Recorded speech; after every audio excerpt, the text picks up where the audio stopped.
If you're looking for an ETF that combines dividend-paying stocks, monthly income, and a covered call strategy, DIVO may be one worth researching.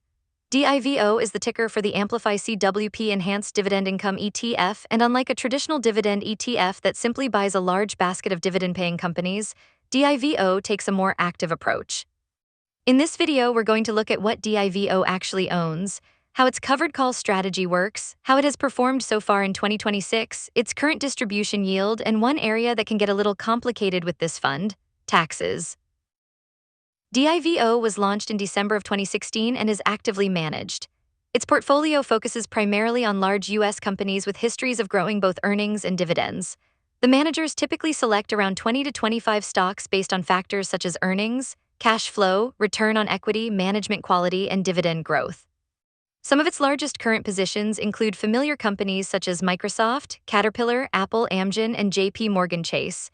But owning dividend stocks is only one half of DIVO's strategy. The other half involves covered calls. A covered call is an option strategy where the fund sells someone else the right to purchase a stock that DIVO already owns at a predetermined price. In exchange, DIVO receives an option premium. That premium creates another source of income for the fund. What makes DIVO somewhat different from many covered call ETFs is that it does not constantly write options against its entire portfolio. Amplify says calls are typically written about 5 to 6% out of the money and generally cover around 20 to 30% of the portfolio. That leaves much of the portfolio uncovered and still able to participate in market growth. The fund targets roughly 2 to 3% of annual gross income from stock dividends and another 2 to 4% from option premiums. Now let's talk about performance. DIVO has produced a total return of approximately 11.45% so far in 2026. But notice something interesting. Its share price change is only about 8.36%. That's because total return isn't simply how much the share price increased. Total return also accounts for the distributions paid by the investment. This is especially important when evaluating an income ETF. Amplify's most recent standardized month-end figures, through July 31st, showed an 8.35% year-to-date total return at net asset value. Over the same period, the S&P 500 total return index returned 10.14%. Looking farther back, DIVO has also produced respectable long-term results. Through July 31st of 2026, its 5-year annualized return was approximately 10.71%, and its annualized return since inception was approximately 12.64%. That doesn't mean those returns will continue, but it shows that DIVO has historically provided more than just distributions. It has also experienced meaningful capital appreciation. Now let's get to the income.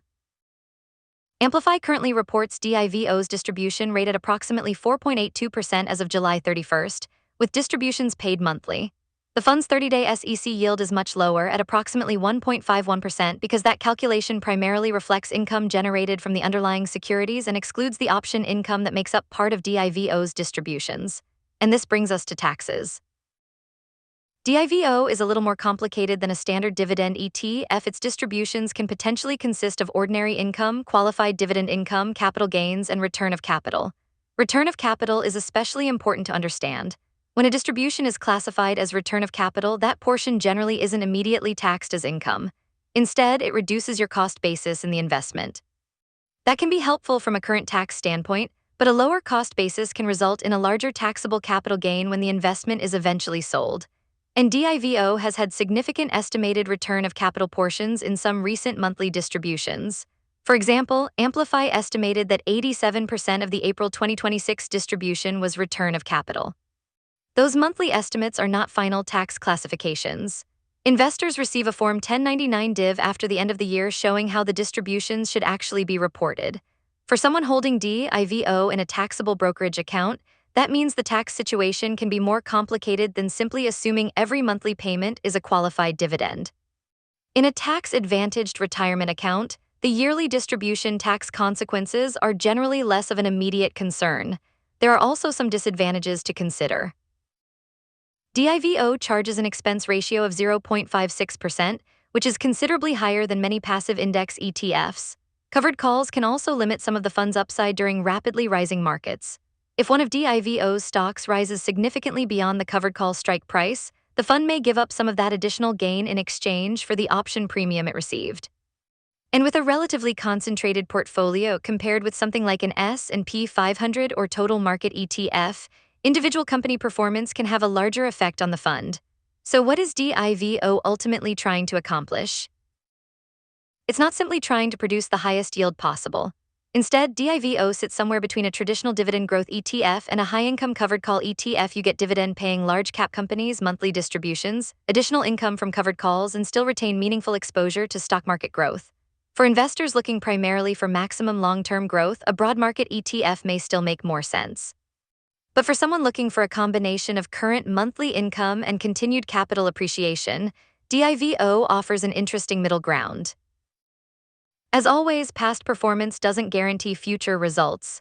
Distributions can change, share prices can fall, and investors can lose money. Thank you for watching. Comment below and let me know what ETF you'd like me to cover next, and subscribe for more beginner-friendly investing content.